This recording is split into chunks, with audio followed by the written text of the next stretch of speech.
We've seen these kind of bad deals, bad partnerships before. Well, we have, right? When the Pilgrims came to America and they met the Native Americans, and at first it was a good relationship, but things went south. So I guess we got to know, Laurel, what was going on with the Russians and the Tlingit Indians?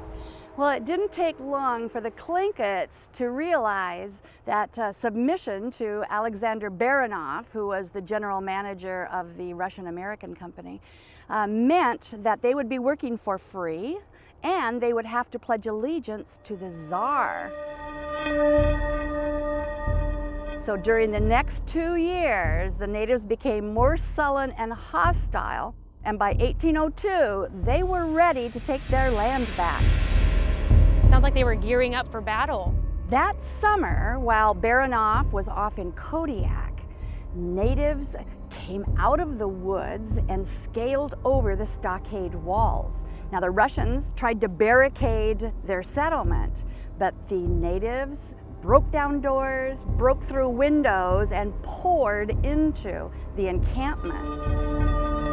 A hunter who was just coming out of the woods witnessed the Tlinkits massacring Russian men and carrying women and children off into the woods. And then the hunter told the captain of an English ship that arrived 8 days later what he had seen.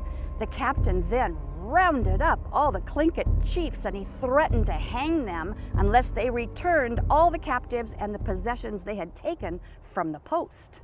Well, that begs the question, how did the native people respond? Well, they complied, and the captain then took them all on board his ship and took the ship over to Kodiak, where he demanded that Alexander Baranov pay him 50,000 rubles for his people.